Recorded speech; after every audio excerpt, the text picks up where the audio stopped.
Bonjour, bienvenue à une nouvelle capsule encore là, sur les situations proportionnelles. Donc, aujourd'hui, ce qu'on va faire, dans le fond, c'est conclure, c'est une conclusion sur les situations proportionnelles. Donc, si je fais un rappel bref là, sur les situations proportionnelles, une situation de proportionnalité, ça implique quoi? Ça implique qu'il y a une relation là, entre deux quantités. Donc, si je reprends là, l'exemple C de la page 18, donc, on voyait par exemple qu'ici, entre le nombre de kilogrammes puis le prix, il y avait un lien. Si j'achète deux fois plus de kilogrammes, qu'est-ce qui se passait avec mon prix? Ben, c'était deux fois plus élevé. Si j'achète trois fois plus de kilogrammes que ma quantité de base, ben, mon prix est trois fois plus élevé. Bref, etc. On peut aussi remarquer là, que pour un kilogramme, ça me coûte 8 $. Ben, c'est toujours fois 8. Tu prends ton nombre de kilogrammes fois 8. Donc, on voit qu'il y a un lien, soit entre le nombre de kilogrammes puis le prix, ou il y a un lien, là, si on peut, il y a un lien entre les quantités en X et les quantités en Y. Donc, c'est ça une situation proportionnelle. Il existe un lien. Je vous rappelle qu'il y avait trois méthodes. Le retour à l'unité, donc taux unitaire, facteur de changement, ou bien le coefficient de proportionnalité. Donc, je vous rappelle que coefficient de proportionnalité, je prends ma variable en x, puis je me demande par quoi je le multiplie pour atteindre la valeur en y. Je vous rappelle que le coefficient peut être supérieur à 1 ou inférieur à 1. Donc, c'est pas toujours le plus grand nombre divisé par le plus petit. C'est toujours le y divisé par le x. Donc, dans un graphique, qu'est-ce que ça a l'air d'une situation proportionnelle? Ben, c'est très simple, deux critères. Si tu as une droite qui passe par 0, 0, ben, c'est une situation proportionnelle. Donc, aussi simple que ça. Donc, la droite, là, donc, pardonnez mon écriture, là, je pourrais prendre une règle, là, je vais le faire. Donc, par exemple, là, si je prends ça, tu sais, là, la droite est comme ça, elle peut être comme ça, elle peut être plus inclinée vers le haut, bref, tant que c'est une droite qui passe par 0, 0. Donc, ça, c'est une situation, dans une situation proportionnelle, tu as une droite qui passe par 0, 0. Dans un texte, qu'est-ce que ça a l'air dans un texte? Donc, des fois, il y a des mots-clés qu'il faut déceler. Mais il y a une chose d'abord, c'est que les variables, donc les deux quantités dans ton problème, varient dans le même sens. C'est-à-dire que s'il y en a une qui augmente, l'autre augmente. Ça, c'est un signe que ça peut être une situation proportionnelle. Ça ne veut pas dire que c'en est une, mais c'est un gros indice. Donc, si j'en ai une qui augmente puis l'autre diminue, ça ne fonctionne pas. Puis, on dit l'augmentation de la valeur de l'une entraîne une augmentation constante de l'autre. Donc, l'exemple que je peux donner avec ça, c'est que, mettons, là, hier à Saint-Polycarpe, le gaz était à 1 $ le litre.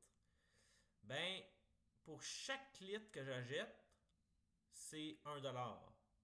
Donc, si j'en achète deux autres, ben, ça va faire 2 $. Un autre, 1 $, etc. Donc, si tu augmentes en X d'une certaine quantité, ben en Y, ça va être la même quantité de l'autre côté. Puis également, si l'une des variables est égale à zéro, ben l'autre aussi. Donc, qu'est-ce que ça veut dire ça? Eh bien, si, je reprends encore mon exemple de la station d'essence, si tu n'achètes aucun litre d'essence, ben ça ne te coûte rien. Donc, si par contre, tu as déjà une quantité, mettons que on me disait, là, je pourrais donner l'exemple des taxis. En général, tu embarques, puis tu as déjà des frais. Donc c'est ça. Donc, il y a aussi des mots-clés, là, des fois qu'on peut retrouver dans un texte, le mot constant, régulier, même. Donc, ça, c'est des mots-clés qui nous permettent de dire que techniquement, ça va être une situation proportionnelle dans le graphique. Des fois, il y a des sous-entendus. Donc, ça veut dire qu'il y a des mots que c'est pas des mots qu'on vient de voir, mais ça laisse sous-entendre que c'est une situation qui est proportionnelle. Donc, tantôt, il y a un exemple là, qu'on va voir de l'autre côté. Donc, si à partir du texte, tu es capable de dire que les deux variables valent 0 en même temps, puis on remarque un des mots-clés, ben c'est sûr que c'est proportionnel.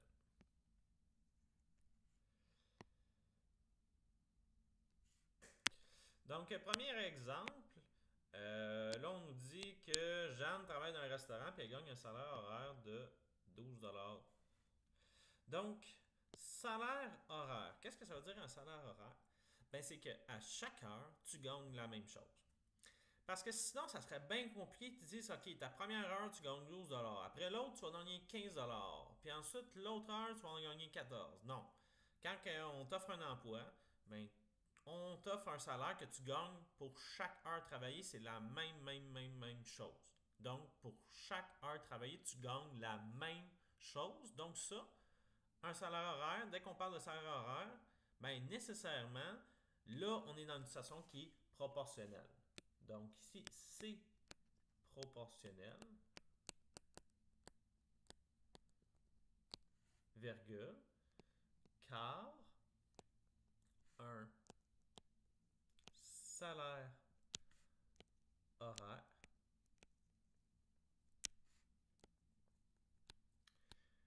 implique que tu gagnes le même montant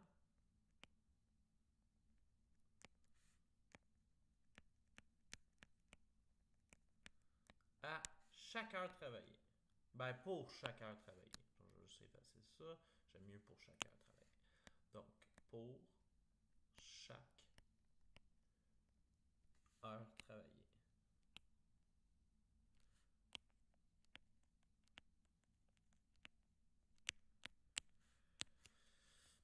Donc, ça, c'est une situation qui est proportionnelle. Là, c'est sûr que vous pourriez dire, ben là, peut-être qu'elle fait du type. Là, ben là, pour l'instant, dans cet exemple-là, je te parle juste d'un salaire horaire. Oui, il y a des métiers où tu gagnes la même chose à chaque heure, mais que tu as des types. Donc, par exemple, oui, les serveuses, on ne pourrait pas dire que c'est proportionnel aux autres parce qu'il y a des types, donc c'est pas nécessairement le même salaire à chaque heure. Également, la livraison, là aussi, ça, c'est. On t'offre un salaire, mais en même temps, tu peux faire des extras avec les types. Deuxième exemple. Donc, Luce a présentement 300 $ dans son compte en banque. Elle souhaite mettre plus d'argent de côté. Pour ce faire, elle économise 50 $ par mois. Donc, moi, j'ai deux choses qui sont importantes dans cette situation-là. Donc, tout d'abord, on dit que Luce a présentement 300 $ dans son compte de banque. Puis l'autre chose qui est importante dans le petit texte-là, on dit qu'elle économise 50 $ par mois. Là, vous pourriez me dire, ben là, économiser 50 $ par mois. Économiser, ça implique que à chaque mois, elle va aller mettre le même montant dans le compte de banque. Donc, si elle met le même montant dans son compte de banque à chaque mois, ben ça implique que c'est proportionnel. Là, par contre, il y a un truc. C'est que Luce, elle a présentement 300 $ dans son compte de banque. Donc, supposons que finalement, elle ne décide pas de faire ses économies. Donc, après aucun mois, elle va avoir quand même quelque chose dans son compte de banque, avoir 300 $. Donc ici, pour 0 mois écoulé, elle aurait quand même 300 $ dans son compte de banque. Donc, cette situation, elle n'est pas proportionnelle. Oh, désolé. Donc ici, c'est... désolé. OK, on va réessayer. Désolé, attendez, on va effacer ça. C'est pas évident des fois d'écrire là parce que j'accote après sur la. Donc ici c'est non proportionnel.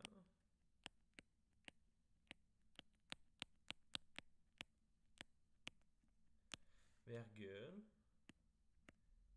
Car elle possède déjà un montant d'argent au départ dans son compte de banque.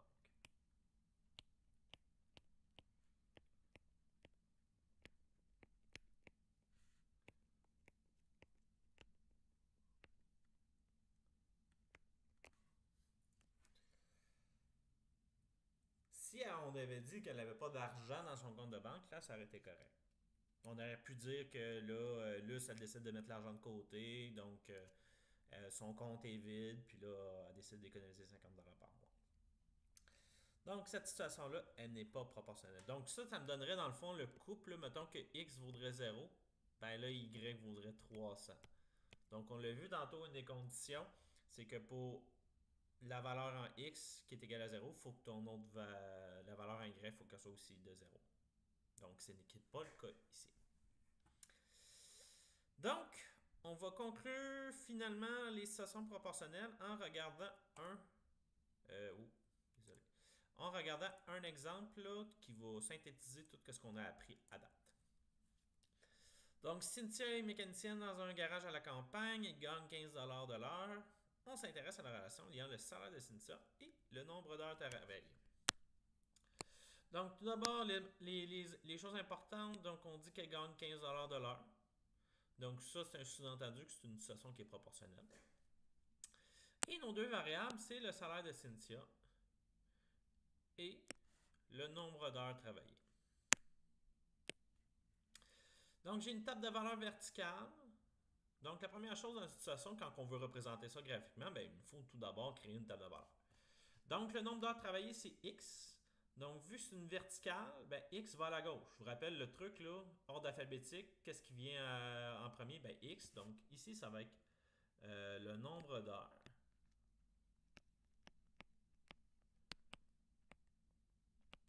Nombre d'heures de travail. Donc, le nombre d'heures de travail. Puis ici, ça va être le salaire de Cynthia. En dollars.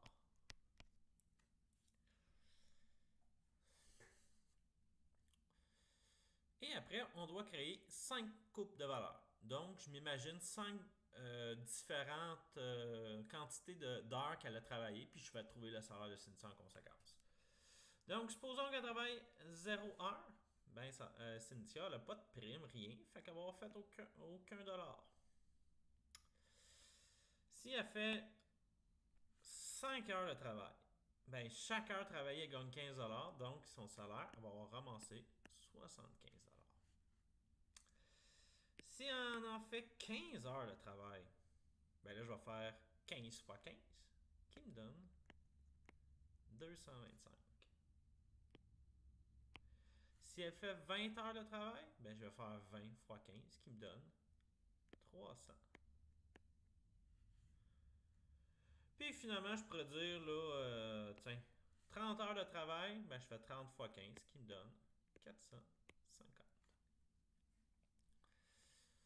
Donc ça, ce sont tous des coupes de valeurs. Donc on a 0, 0, 5, 75, ensuite 15, 225, 20, 300, puis finalement 30, 450. Donc ces points-là, on va devoir les mettre dans notre graphique. Donc je vous rappelle pour votre graphique, il faut avoir une règle avec vous parce que si vous n'avez pas de règle dans une évaluation puis vous me faites des lignes qui ne sont pas droites, je vais vous enlever des points. Donc, première étape, même si le quadrillé est droit puis tout, on trace quand même une ligne horizontale et verticale. Donc, voici mon axe horizontal qui est l'axe des X. Et je trace mon axe vertical qui, lui, est l'axe des Y ou l'axe des ordonnées qu'on appelle. Je vous rappelle que c'est très important que vous connaissiez le synonyme de l'axe des X puis l'axe des Y. À l'horizontale, X, c'est abscisse. À la verticale, Y, c'est ordonnée. Vous avez ça là, à l'introduction sur les plans cartésiens, là, si vous voulez aller pour les mots.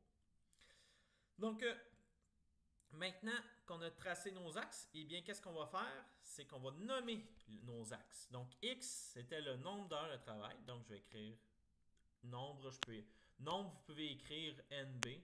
Donc, nombre d'heures de travail.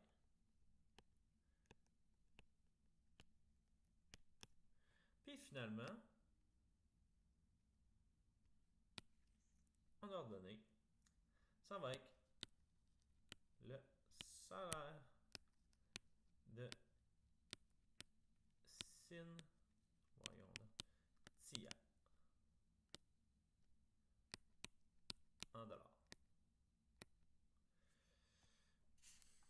Donc, X, le nombre d'heures de travail, Y, le salaire de Cynthia. Très important de mettre les unités quand c'est possible. Ensuite, je vais donner le titre à mon graphique. Le titre, c'est toujours Y selon X. Donc ici, mon titre, ça va être le salaire de Cynthia en dollars selon le nombre d'heures de travail.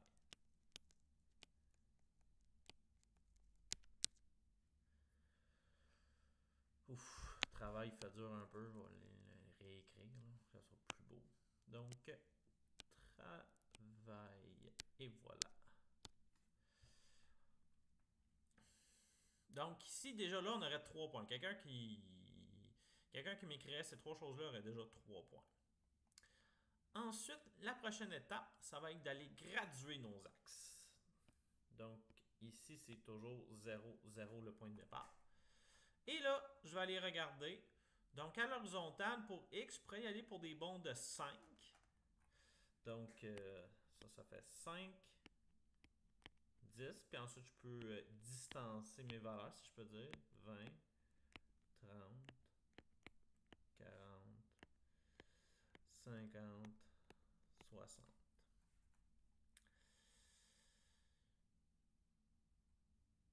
Puis à la verticale, donc juste vous laisser un peu le temps de transcrire. À la verticale, on peut aller regarder, on pourrait y aller avec des bonds de, des bonds de 50 pour chacun. Donc on va pouvoir placer chacune des valeurs. Ça devrait être correct. Donc ça c'est 50, 100, 200, 300, 400, puis 500. Je vous rappelle de toujours, comme moi, regardez, moi j'ai écrit les 2 premiers, puis après je fais juste je les écris à intervalle de 2. Moi, quelqu'un qui me mettrait juste 0, 50, 100, j'enlèverais des points, là, soit plus clair, si je peux dire, là, mets des valeurs là, sur ta gradation. Finalement, on va aller placer nos points. Donc, on prend les 5 coupes de valeurs et on vient les placer dans notre graphique. Donc, j'avais le point 0, 0. J'avais le point 5, 75. Ensuite, 15, 225. Donc, je m'en vais à 15 et je monte à 225 qui est là. Ensuite, 20, 300. Puis on avait 30, 400.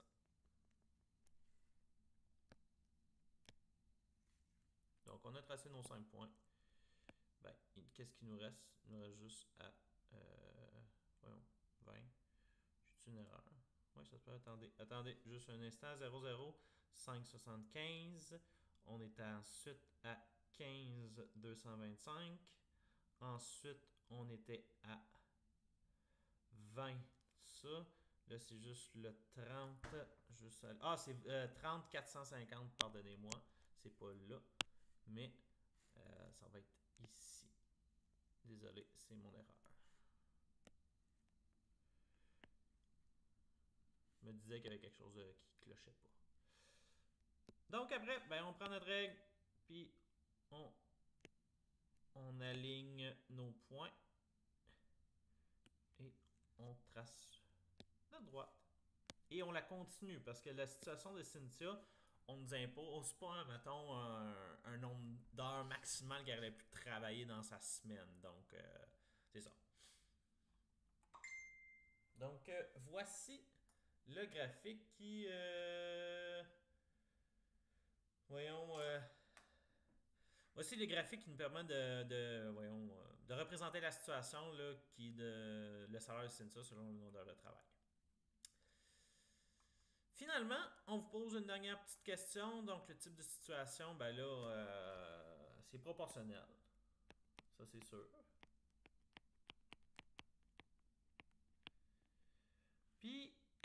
il y a plusieurs justifications. Tout d'abord, si je regarde mon graphique, ben, j'ai une droite. Donc, une droite qui passe par 0, 0. Donc, j'ai une droite qui passe par 0, 0. Ensuite, j'aurais pu dire que salaire horaire implique une situation proportionnelle. SP pour situation proportionnelle.